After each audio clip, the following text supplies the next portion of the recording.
Libro de Lucas, en el capítulo 18, tiene una historia bastante peculiar. Dice así: también les refirió Jesús una parábola sobre la necesidad de orar siempre y no desmayar. Luego él empezó a hablar acerca de la parábola del juez injusto, la viuda pobre.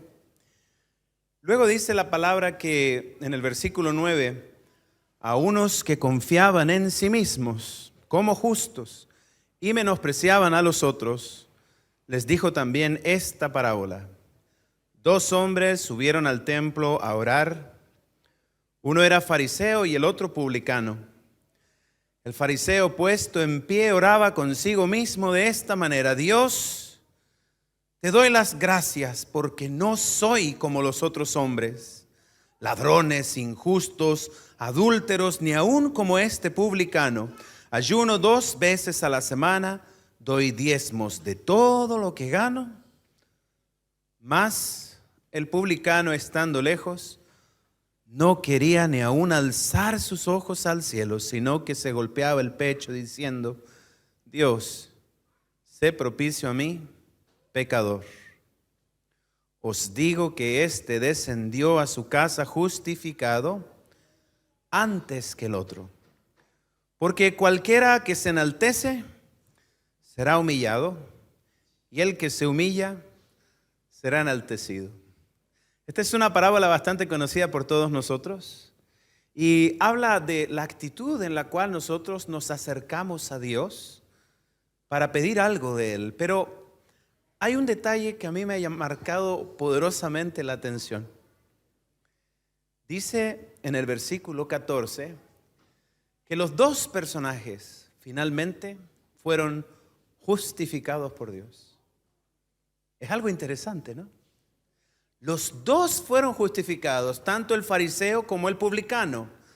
Solamente que el publicano, que estaba humillado, que ya se sentía indigno, se acercó ante el Señor y fue aceptado por Dios de una forma más sencilla.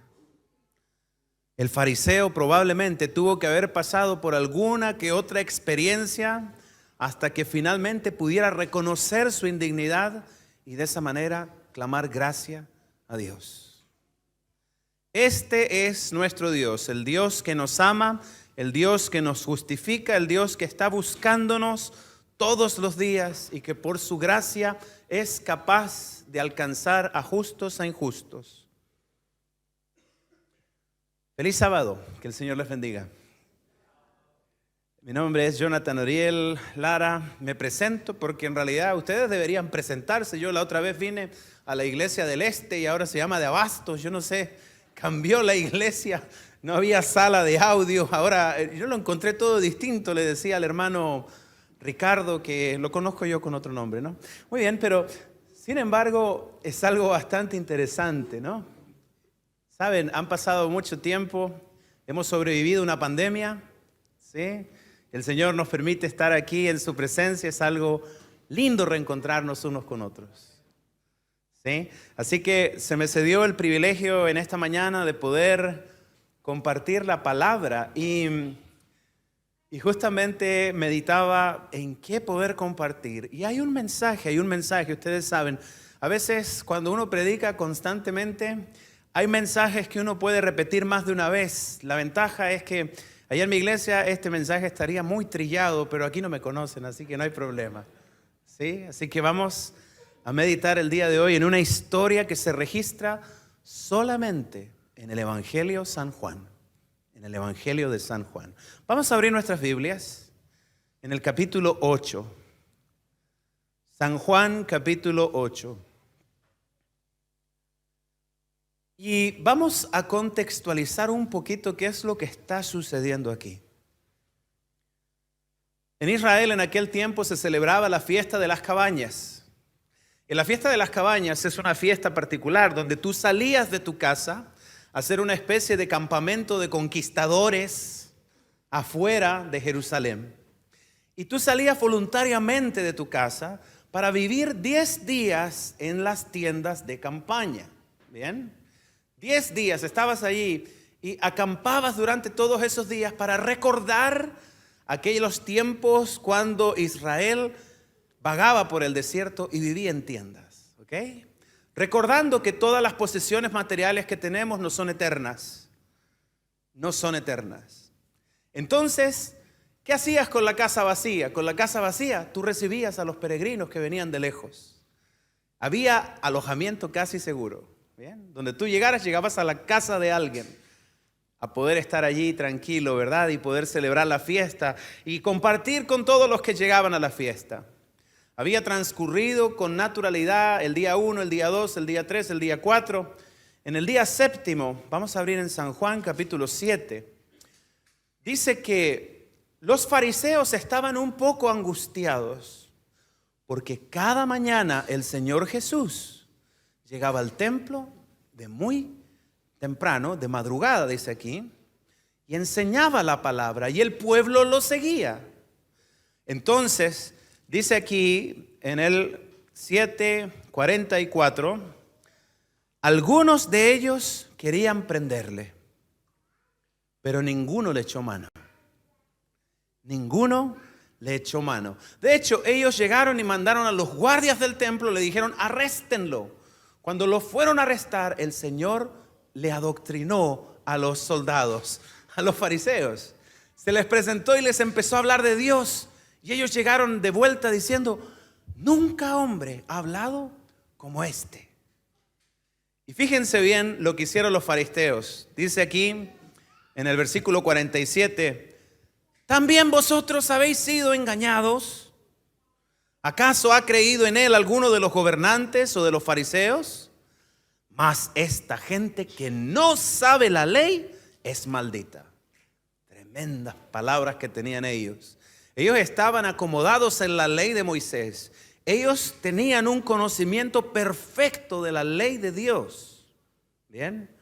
Y decían, esta gente como no conoce la ley, entonces es maldita. Ellos no saben nada de nada. Si se salvan es por misericordia, pero no necesariamente porque conozcan lo que nosotros conocemos. En ese contexto estaban muy preocupados. Todos los días Jesús acampaba en el Monte de los Olivos. Todas las noches Él dormía allí y todas las mañanas entraba al templo. El templo de Herodes, un edificio blanco y hermoso, radiante de mármol, 2 hermosas columnas de bronce que brillaban con el sol de la mañana. Tenía un atrio interior, luego venía el patio de las mujeres y el Señor se colocaba en un lugar específico en el patio de los gentiles, donde toda la gente podía acomodarse, incluyendo a los extranjeros. Todos los días se le enseñaba y cada día había picazón en los oídos de los fariseos. Estaban celosos. Estaban celosos. Ellos eran los maestros de la ley, pero ¿a quién iban a escuchar? Al carpintero, amigo del pescador y del publicano. A ese iban a escuchar. Estaban celosos. No querían saber nada de eso. Al atardecer del 7º día de la fiesta, en el capítulo 8 de San Juan y en el versículo 1 dice que Jesús nuevamente se fue al Monte de los Olivos. Y en el versículo 2 dice que por la mañana volvió al templo y todo el pueblo vino a él y sentado él les enseñaba. Madrugaron. Eso es lo que dice en griego, madrugaron. El Señor llegó tempranito. Así como los sermones en la iglesia de Abastos, tempranito, cuando la mente está clara, ¿no? Ahora miren, dice entonces que en medio de toda la multitud, porque dice que todo el pueblo estaba allí madrugado.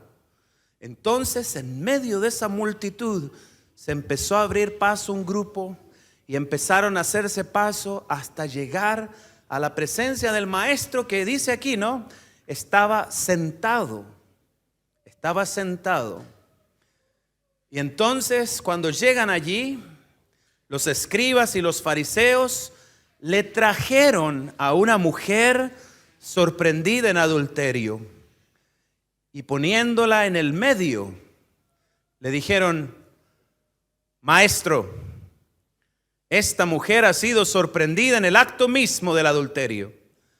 En la ley nos mandó Moisés a apedrear a tales mujeres. Tú pues, ¿qué dices? El maestro estaba allí de pie, contempló toda la escena. Él miraba toda la escena así panorámicamente. Él veía las caras de todos los que estaban allí. Y entonces, en medio de todo lo que él veía, él podía contemplar sentimientos, emociones, pensamientos. Él veía el ambiente que estaba alrededor suyo. No era necesario ser adivino para entender que los rabinos tenían enemistad con Jesús. No era necesario ser adivino. Estaban todo el tiempo probándole, tentándole a ver si caía. Todo el mundo quería verlo caer.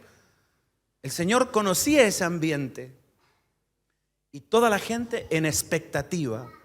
¿Qué es lo que va a suceder aquí?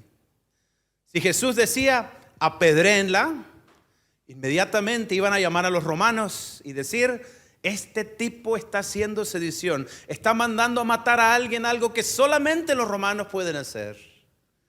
Si él decía, perdónela, entonces le iban a decir, él está yendo en contra de la ley de Dios. La ley de Dios dice que hay que apedrear a tales mujeres. Y fíjense que ellos se acercan al Señor en el versículo 5 y remarcan, en la ley nos mandó Moisés a apedrear a tales mujeres. Esa era la base que ellos tenían, la ley. No sé si recuerdan, acabamos de decirlo, el día anterior ellos habían dicho, esta gente no conoce la ley, por eso son malditos. ¿Se recuerdan? Se jactaban en su conocimiento agudo de la ley. Y ellos dijeron que Moisés había mandado apedrear a la mujer adúltera. Vamos a leer la ley, ¿qué les parece? Vamos a leerla. Vamos a ver qué es lo que ellos estaban citando para poder entender en qué es lo que ellos se basaban, ¿no? Vamos al libro de Deuteronomio, vamos a ir al capítulo 22. Deuteronomio 22. Versículo 22. Me encanta ese sonido. No me gustan las Biblias digitales. Me encanta ese sonido, me hace, no me siento solo. No me siento solo. Muy bien. Dice aquí en el verso 22, si fuere sorprendido alguno acostado con una mujer casada con marido, ambos morirán. El hombre que se acostó con la mujer y la mujer también. Y así quitarás el mal de Israel. Ahora dice, si hubiera alguna muchacha desposada con alguno y alguno la halla en la ciudad y se acuesta con ella, los sacaréis a ambos a la puerta de la ciudad y los apedrearéis y morirán. La joven porque no dio voces en la ciudad y el hombre porque humilló a la mujer de su prójimo. Así quitarás el mal de en medio de ti. Dice la palabra que había que apedrear a las mujeres adúlteras. ¿Leyeron eso? ¿Solamente a la mujer? ¿O qué dice? Oh, sí, por supuesto, el adulterio no se puede hacer con una sola persona, ¿sí o no? Aquí dice que ambos debían ser prendidos, ¿bien? En el acto. Después dice que debían ser llevados a un lugar específico. ¿Lo escucharon? ¿Lo leyeron? ¿A dónde? A las afueras de la ciudad. Si ustedes miran, por ejemplo, un poquito más atrás, en el Deuteronomio capítulo 19, por ejemplo, aquí en el Deuteronomio 19 nos dice otra cosa interesante. Versículo 15, Deuteronomio 19:15 dice, no se tomará en cuenta a un solo testigo contra ninguno en cualquier delito o en cualquier pecado en relación con cualquier ofensa cometida, solo por el testimonio de 2 o 3 testigos se mantendrá una acusación. No era cualquier cosa acusar a alguien de adulterio en aquel tiempo, porque era un delito que podía conllevar la muerte. ¿Cómo se hacía? Tenían que haber por lo menos 2 o 3 testigos. Según la ley que tenían los rabinos en aquel tiempo, los testigos no podían ser menores de edad. No podían ser mujeres de la vida, ¿no? Tenía que ser no cualquier mentiroso, alguien que haya sido descubierto defraudando al prójimo. Y no podía ser alguien tampoco que pudiera tener alguna ganancia. ¿Ustedes me entienden? Que si se muere entonces yo heredo la casa, ¿no? Por ejemplo. ¿Bien? No podía ser ninguna de estas personas. Tenía que ser alguien noble, tenía que ser alguien respetable. ¿Bien? Esas eran las características para ser un testigo. Y para esta clase de delitos se necesitaban por lo menos 3. ¿Bien? 3. Ahora miren, esto es súper interesante. Cuando alguien encontraban a una persona cometiendo el acto, tenían que verlo, tenían que tomar la persona, la llevaban ante el sacerdote o el juez de turno. Él era el que determinaba si era verdad, si era mentira, si era algo correcto o algo incorrecto. Y entonces se determinaba la pena. Si la pena era pena de muerte, entonces ambos, el hombre y la mujer, eran sacados afuera de la ciudad, y entre los testigos el primero que tenía que tomar la piedra era el marido o el prometido de la mujer. Era todo un procedimiento interesante, ¿sí o no? Era todo un procedimiento grande. Y entonces no me pierdan Deuteronomio 19, pero sin embargo vamos a volver a releer en San Juan capítulo 8. Presten atención. Cuenten cuántos errores hubieron aquí. Dice aquí, entonces los escribas y los fariseos le trajeron a una mujer sorprendida en adulterio y poniéndola en medio le dijeron, maestro, esta mujer ha sido sorprendida en el acto mismo del adulterio y en la ley nos mandó Moisés apedrear a tales mujeres. Tú pues, ¿qué dices? ¿Detectaron algunos errores en el procedimiento? Era un procedimiento ilegal lo que estaban haciendo aquí. Bajo todas luces y todas sombras, ellos estaban haciendo una ilegalidad para poder encontrar a Jesús. Y dice aquí en el verso 6, mas esto decían tentándole para poder acusarle, pero Jesús, inclinado hacia el suelo, escribía en tierra con el dedo. En algunas versiones dice polvo. ¿Se habrían imaginado el santuario con un piso de tierra o con un piso tan sucio como que pudiera escribirse en él? ¿Se habrían imaginado en ese detalle? Bueno, Jesús definitivamente no estaba fijándose en la suciedad del templo en ese momento. Quiero leerles qué es lo que Jesús estaba viendo en ese momento. Jesús miró por un momento la escena, la temblorosa víctima avergonzada, los dignatarios de rostro duro, sin rasgos de compasión humana. Su espíritu de pureza inmaculada sentía repugnancia por este espectáculo. Bien sabía él con qué propósito se le había traído este caso. Él leía el corazón y conocía el carácter y la vida de cada uno de los que estaban en su presencia. Aquellos hombres que se daban por guardianes de la justicia habían inducido ellos mismos a su víctima al pecado a fin de poder entrampar a Jesús. Estaban sacando provecho de la desgracia humana. Sacando provecho de la desgracia humana. Hace algunos años recuerdo haber estado asistiendo a una campaña evangelística. La que organizaba esa campaña es una persona de mucho dinero. Es muy conocida que es una persona de mucho dinero. Mientras estábamos en la campaña sucedió algo terrible. Su hijo, adolescente, se lanzó de un puente y falleció. Seguido de eso, 2 distintas instituciones religiosas empezaron a disputarse quién iba a ser el entierro de aquel joven. Pero yo vi en ese momento las actitudes más vergonzosas que ustedes se puedan imaginar. Una competencia por quién enterraba a ese joven. La mujer con todo su dolor, teniendo que aguantar llamadas cada 10 minutos, cada 15 minutos, visitas cada 15 minutos de que nosotros vamos a enterrarlo, no, nosotros vamos a enterrarlo, que nosotros vamos a enterrarlo. Todo el mundo peleando, a nadie le interesaba en realidad el niño. Lo único que les interesaba es que la hermana era millonaria.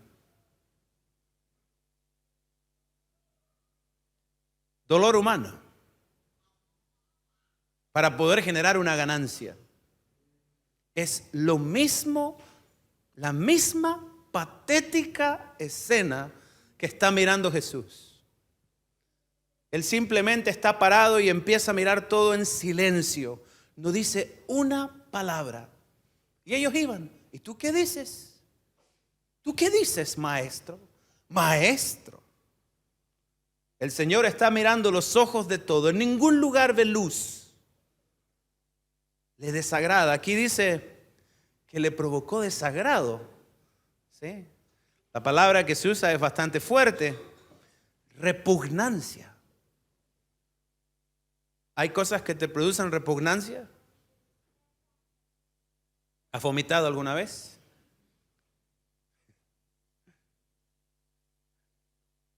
Repugnante.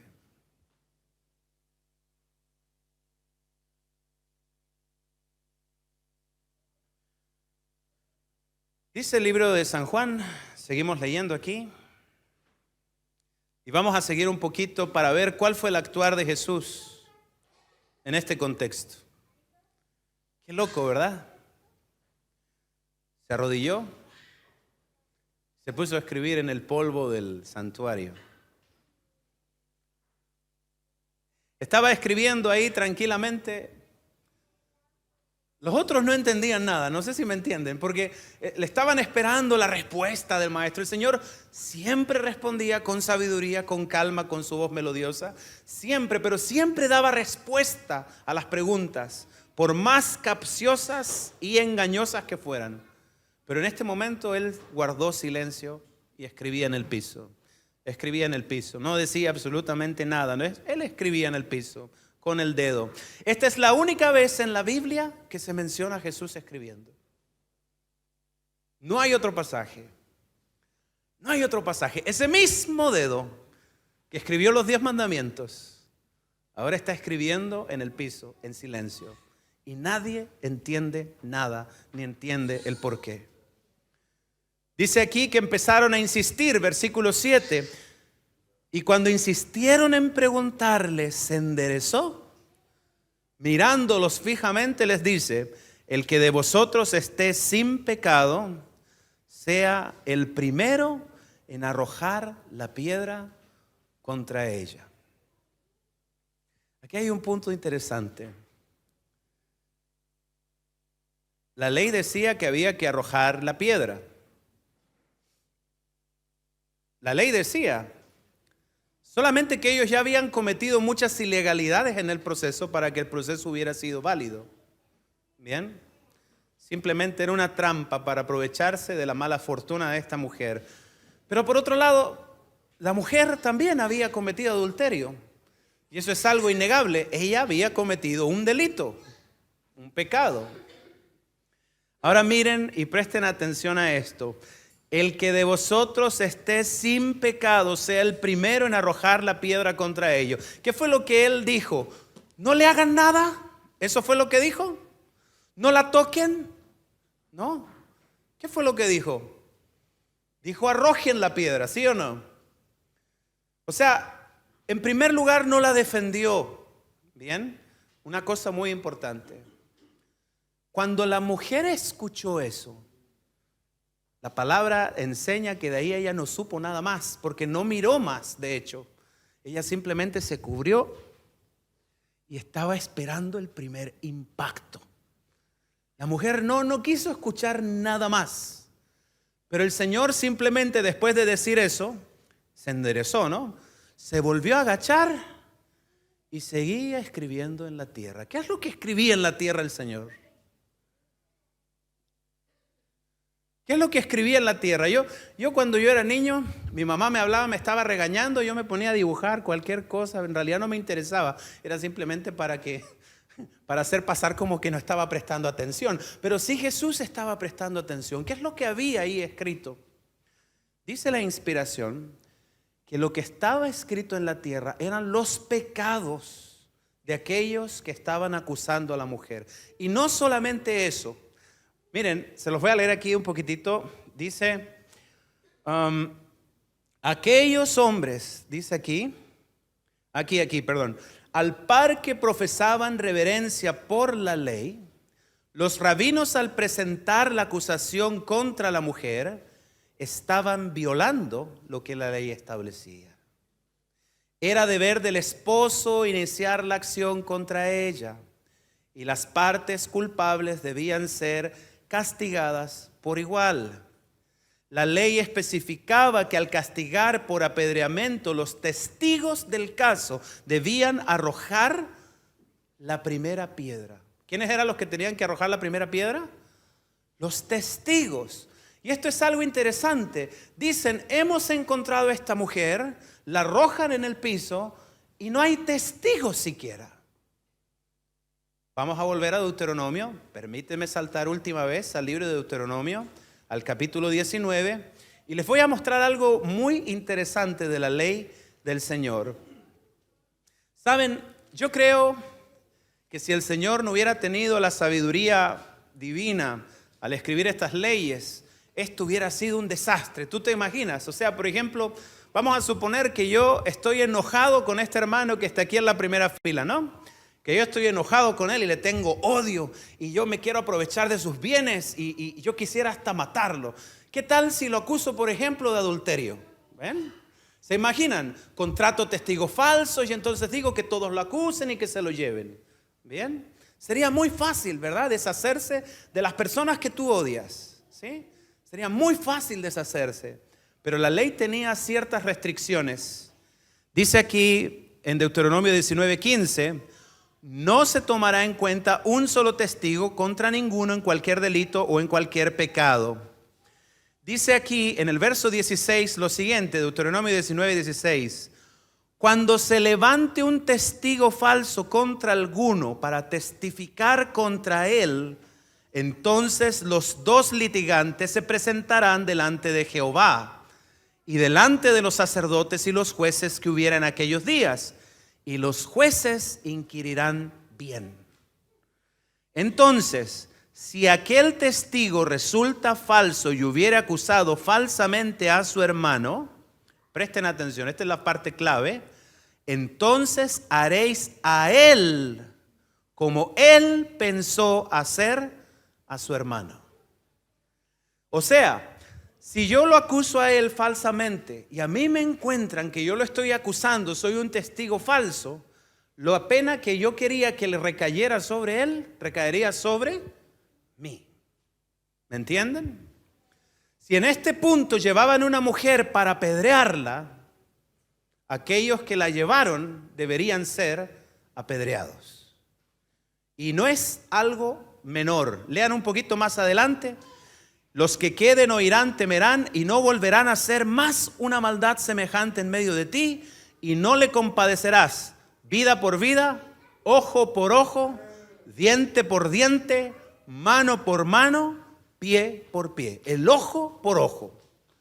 La maldad que tú querías hacer con engaño a tu hermano, te la devuelven. Si querías quitarle su casa, te quitan la tuya. Si querías quitarle su vida, te quitan la tuya. Eso es lo que la ley dice aquí. Por tanto, en este caso, Jesús conoce tan bien la ley y todo lo que había en ese caso, que él pudiera haber simplemente citado la ley y haber hecho que los mismos que llevaron a la mujer fuesen apedreados. ¿Y no eran ellos los que se jactaban? Este pueblo no conoce la ley. Malditos son, dijeron ellos. Se jactaban en la ley y parece que nunca la habían leído. No siguieron el protocolo ni el procedimiento que había, pero esto es mucho más allá. En la arena el Señor escribió los pecados de ellos. Los pecados de ellos. Y entonces cuando Él dijo, el que esté libre de pecado, que lance la primera piedra, los primeros acusadores, los fariseos, los que estaban adelante, empezaron a mirar qué es lo que Él escribía. Ustedes saben, cuando hay un tumulto, cuando alguien se desmayó, los primeros están aquí y los de atrás empiezan a tratar de mirar qué es lo que hay. Cuando los de atrás empezaban a mirar qué es lo que había, los de adelante yo creo que estaban como tapando, ¿no? ¿Qué habría escrito en la arena? ¿Qué habría escrito allí en la arena? Avaricia, presunción, orgullo. ¿Qué habría escrito en la tierra, en el polvo del templo? ¿Qué es lo que había? Yo no lo sé. Pero dice el verso 9, San Juan 8:9, ellos al oír esto, acusados por su conciencia, salían uno a uno, comenzando desde los más viejos hasta los postreros. Y quedó solo Jesús y la mujer que estaba en medio. Enderezándose Jesús y no viendo a nadie sino a la mujer, dijo: mujer, mujer, ¿dónde están los que te acusaban? La mujer todavía estaba esperando el primer piedrazo cuando escuchó esas palabras. Ella no se había dado cuenta. Ella estaba tapada, estaba cubierta. Ella no había visto que se empezaron a ir uno tras otro. En ese momento, ella abre sus ojos, empieza a mirar a todos y se da cuenta que ya está solamente ella junto al Señor Jesús.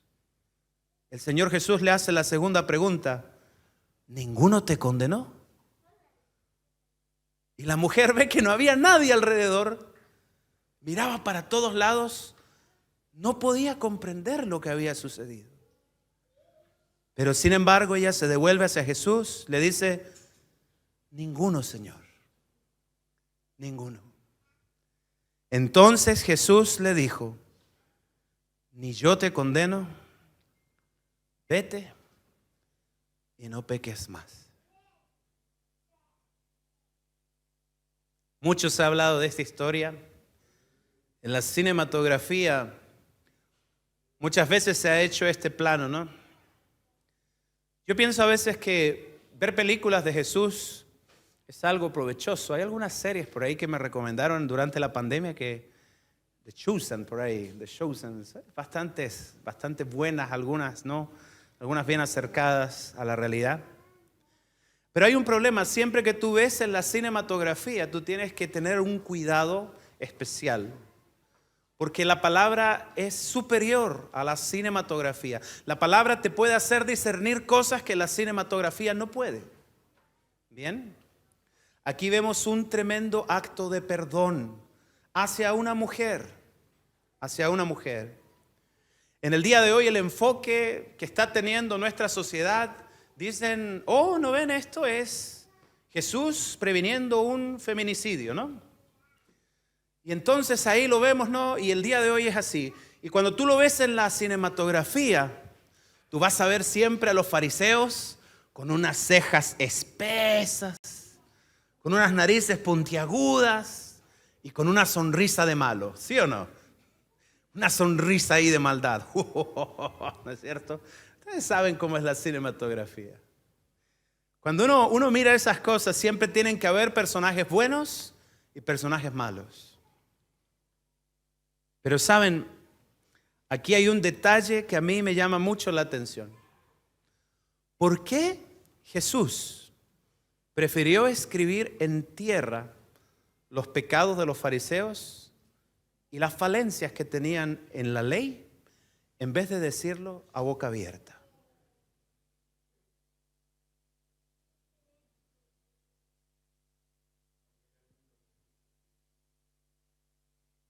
Puede ser. Pero ¿por qué en silencio? ¿No estaban haciendo ellos todo este escándalo allí? Llevaron a la mujer. Recuerden que estaba todo el pueblo alrededor mirando la escena. ¿Por qué lo hizo en silencio?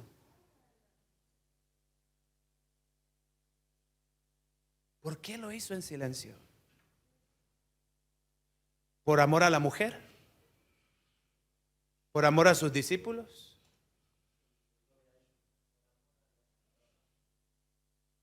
¿Por amor a los fariseos? Siempre la cinematografía pinta buenos y malos. Jesús solo veía pecadores que necesitaban ser salvados. La escena, por supuesto, le chocó. Dice ahí que le causó repugnancia, ¿no? Él vio todos los que estaban alrededor suyo. Le causó repugnancia.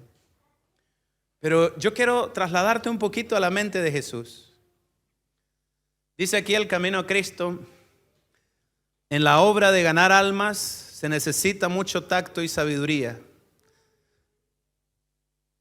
El Salvador no suprimió nunca la verdad, sino que la declaró siempre con amor. En su trato con los demás, Él manifestaba el mayor tacto, era siempre bondadoso y reflexivo. Nunca fue rudo, nunca dijo sin necesidad una palabra severa, nunca causó una pena innecesaria a un alma sensible, no censuró la debilidad humana, denunció sin reparos la hipocresía, la incredulidad e iniquidad. Pero había lágrimas en su voz cuando pronunciaba sus penetrantes reprensiones. Nunca hizo cruel la verdad, sino que manifestó siempre profunda ternura hacia la humanidad. Aquí viene lo importante. Cada alma era preciosa a su vista. Se portaba con divina dignidad y se inclinaba con la más tierna compasión y consideración sobre cada miembro de la familia de Dios. Y ahí viene el punto. En todos veía almas, las cuales era su misión salvar. En todos. Cuando está diciendo en todos, se refiere a todos, ¿sí? Cuando los fariseos trajeron a la mujer, la arrojaron al medio. Normalmente pintamos con un romanticismo la escena, ¿no? Y decimos, el Señor está haciendo esto para salvar a la mujer. Pero en realidad, el Señor los está salvando a todos ahí. Cuando Él miró la escena, vio la necesidad de salvarlos a todos. A la mujer, a los discípulos, a los fariseos y al pueblo. Todos eran su objetivo, todos eran su misión. Tenía que llegar a todos. A todos. Por eso lo hizo en silencio. Y lo hizo de una forma tan elegante. Yo nunca lo habría hecho así. Yo soy un bruto. A mí se me salen las cosas a veces como son y a veces me contengo. Y a veces soy cruel. Soy cruel. Pero el Señor lo hizo con una elegancia. Yo creo que cuando el Señor se paró y la mujer se paró, llegó un fariseo a borrar lo que había en la arena. Yo creo que eso fue lo que sucedió, porque estaban avergonzados de lo que habían hecho. Su corazón, dice, su conciencia ya se había vuelto contra ellos. Y aquí podemos visibilizar recién cómo es el Señor Jesús. Comenzamos leyendo la historia del fariseo y el publicano. Es la misma historia. El fariseo orgulloso, pomposo de sus diezmos, de sus ayunos semanales. Yo no ayuno, no soy fariseo. Me hace falta un ayuno, mejor dicho, ¿sí o no? unos cuantos. Pero fíjense que aunque el fariseo se presentó con todo el orgullo, con todo lo que él hacía, con todo lo que él creía tener o con quien creía ser, aunque se presentó así delante de Dios, dice que salió de la presencia de Dios justificado. De alguna manera Dios lo reconvino. De alguna manera Dios, bajo ese divino espejo que se coloca delante de nosotros y que en algún momento por medio de la revelación nos permite entender quién eres tú en realidad. ¿Quién soy yo? Así como estos fariseos de esta parábola, ¿no? Y se enfrentaron a Jesús. Y cuando el Señor Jesús les dijo, el que esté libre de pecado, mirando abajo, todo el mundo empezó a ver sus pecados. Miró el espejo y dijo, ese soy yo. Ese soy yo. Se nos olvida quiénes somos, ¿sí o no? Pero el Señor tiene una forma de tratar con el pecado y el pecador. Una forma increíble. Dice la inspiración, estoy leyendo todo de un capítulo aquí, de Deseado de todas las gentes. Termina el capítulo de la siguiente forma. No es seguidor de Cristo el que desviando la mirada se aparta de los que yerran, dejándolos proseguir sin estorbo por su camino descendiente. Los que se adelantan para acusar a otros son celosos en llevarlos a la justicia. Con frecuencia en su propia vida son más culpables que ellos.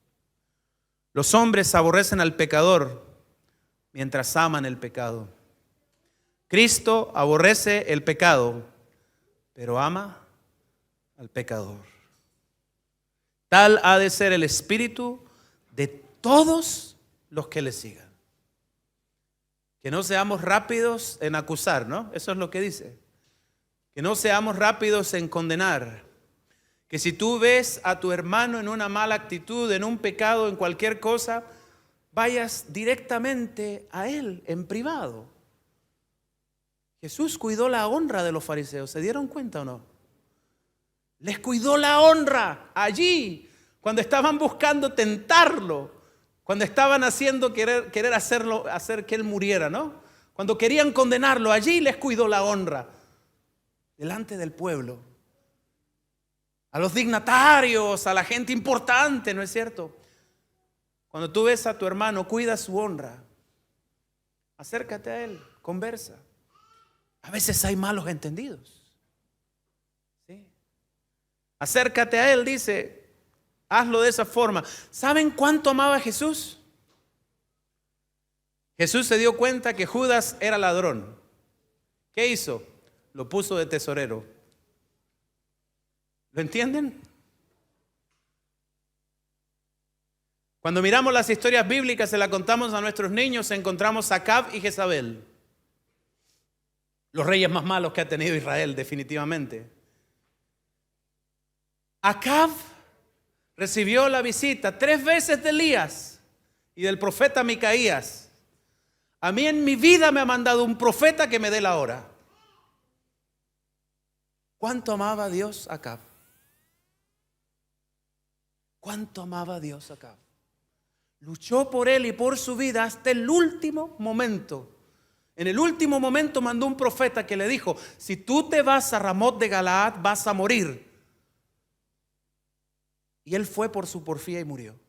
Hasta el último momento luchó por su alma. Y hasta el último momento está luchando por la tuya y por la mía. Jesús ve en todos nosotros almas preciosas a las cuales es su misión salvar. Que tengan un feliz sábado. Que Dios les bendiga.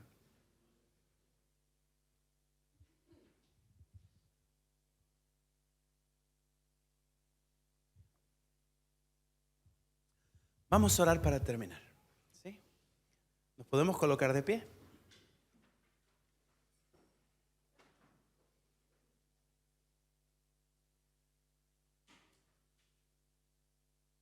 Nuestro Padre Dios, confiamos plenamente toda nuestra vida, nuestras preocupaciones, nuestro cansancio en tus manos de amor, porque entendemos por la palabra que eres bueno y que nos amas aún de maneras que no entendemos. Gracias por las lecciones que dejas, por esa riqueza y belleza espiritual que encontramos en tu palabra. Ayúdanos a leerla más a menudo. a prestarle más atención que a nuestros asuntos cotidianos. Ayúdanos y perdona nuestras ofensas. Y enséñanos ese santo espejo maravilloso en el cual podemos vernos tal cual somos, para poder ver a través de tus ojos. Pedimos de tu Espíritu conciliador, de tu Espíritu Santo, en el nombre poderoso de Jesús. Amén.